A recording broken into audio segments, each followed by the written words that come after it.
Pernahkah kamu merasa bahwa dunia berubah terlalu cepat? Teknologi berkembang pesat, lebih cepat dari kemampuan banyak orang untuk beradaptasi. Apa yang dulunya dianggap mustahil, kini menjadi hal biasa.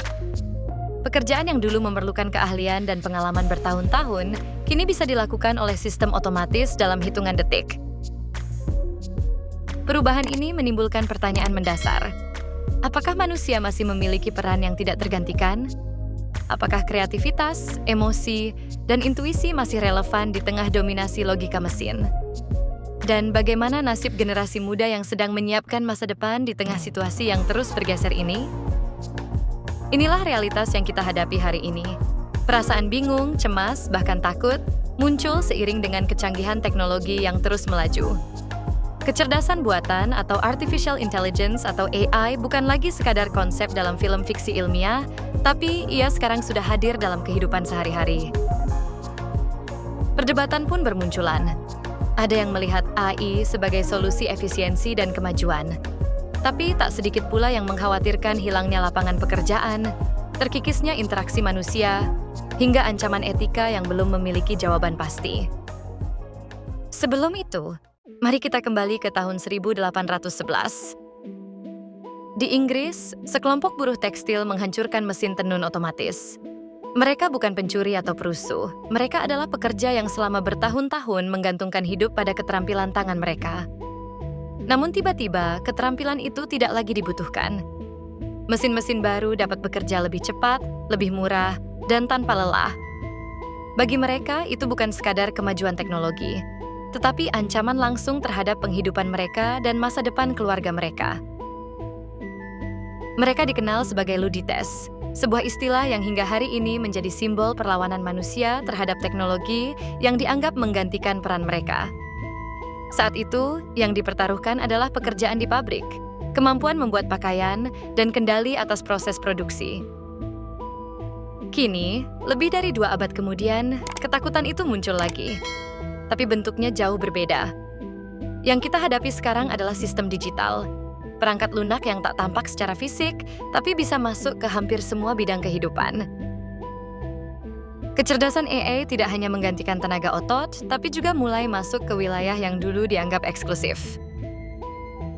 Setiap hari tanpa kita sadari, kita sudah berinteraksi dengan kecerdasan buatan, bukan dalam bentuk robot menyeramkan, tapi lewat perangkat dan layanan yang kita gunakan sepanjang hari. Seperti saat kita bertanya pada Google, meminta jawaban cepat dari Siri, atau bahkan fitur keamanan seperti deteksi wajah di ponsel, semuanya adalah bagian dari ekosistem AI yang telah masuk begitu dalam ke dalam kehidupan kita. Termasuk pula saat kita merasa iklan di media sosial atau mesin pencari anehnya sesuai dengan apa yang baru saja kita bicarakan atau pikirkan. Itu bukan sihir. Itu pengumpulan data, pelacakan perilaku digital, dan algoritma prediktif yang bekerja di belakang layar. AI tidak hadir dengan cara dramatis seperti di film-film fiksi ilmiah yang menggambarkannya sebagai robot yang menyerbu kota atau mengambil alih dunia. Sebaliknya, AI masuk dengan cara yang senyap dan sistematis.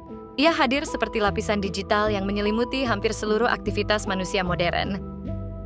Setiap klik, setiap pencarian, setiap lokasi yang kita kunjungi, bahkan waktu tidur dan pola belanja, semuanya dikumpulkan, dianalisis, dan disimpan oleh sistem-sistem berbasis AI. Tidak hanya itu, ia mengamati, mempelajari, mengerti, bahkan menebak keinginan kita sebelum kita menyadarinya. Itulah kekuatannya. AI yang kita gunakan saat ini sebagian besar masih bersifat sempit, dirancang untuk tugas-tugas tertentu. Tapi perkembangannya menuju kecerdasan buatan umum yang mampu memahami dan menyelesaikan berbagai jenis permasalahan layaknya manusia, juga sedang dalam proses yang sangat cepat. Dengan hadirnya AI, sudah banyak perubahan besar yang terjadi di dunia kerja. Beberapa profesi bahkan mulai tergantikan sepenuhnya, bukan hanya di bidang industri, tapi juga di sektor jasa dan kreatif. Contohnya bisa kita lihat langsung di berbagai negara.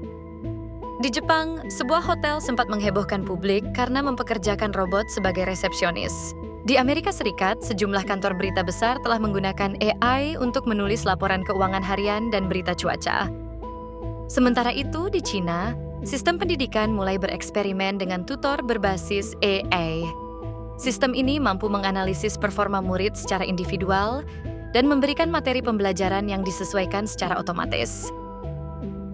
Menurut laporan McKinsey & Company, pada tahun 2030 nanti, lebih dari 800 juta pekerjaan di seluruh dunia berpotensi hilang akibat otomatisasi dan transformasi digital. Artinya, hampir 1 dari 5 pekerja global mungkin perlu berganti profesi atau membekali diri dengan keterampilan baru.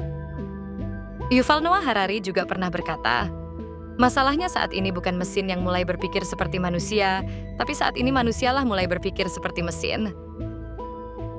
Inilah tantangan besar yang sedang kita hadapi. AI selalu cepat, selalu siap, tidak lelah, tidak minta cuti, dan tidak punya emosi.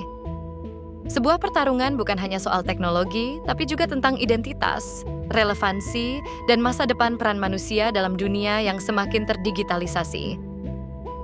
Namun di balik ketakutan itu ada juga secercah harapan. Bayangkan dunia di mana dokter dibantu AI untuk mendeteksi kanker dalam hitungan detik.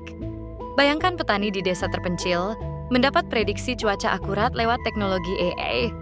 Bayangkan guru yang dibantu AI untuk menyesuaikan kurikulum bagi setiap murid secara personal. AI tidak harus menjadi musuh, ia bisa menjadi rekan. Setiap revolusi teknologi menciptakan ketakutan, tapi juga peluang. Agar teknologi ini tidak menjadi tirani digital, kita butuh lebih dari sekadar teknologi seperti etika. Karena tidak semua yang bisa dilakukan harus dilakukan. Keadilan, agar tidak hanya segelintir orang yang menikmati manfaat dari teknologi ini. Pendidikan, agar generasi berikutnya tahu cara bekerja bersama dengan teknologi ini, bukan melawan. Kita sedang menulis ulang kontrak sosial baru bukan hanya antara manusia dan manusia, tapi antara manusia dan mesin. Di zaman kuno, manusia menciptakan dewa untuk menjelaskan alam. Di zaman modern, kita menciptakan mesin yang bisa menguasai alam itu sendiri. Apakah AI adalah akhir dari kemanusiaan? Atau justru awal dari versi kita yang lebih bijaksana? Jawabannya bukan di tangan AI. Jawabannya ada di tangan kita. Apakah kita siap menghadapi perubahan ini? Ataukah kita akan menjadi seperti para ludites yang terjebak dalam ketakutan terhadap perubahan yang tidak bisa kita hentikan? Inilah kisah kita. Sebuah fase besar dalam sejarah manusia, di mana kita bukan hanya menjadi pengguna teknologi, tapi juga harus belajar hidup berdampingan dengannya. Perubahan ini tidak bisa dihentikan, tapi kita bisa memilih, hanya menjadi penonton atau menjadi bagian dari mereka yang siap beradaptasi dan memberikan makna baru pada peran manusia di era digital ini.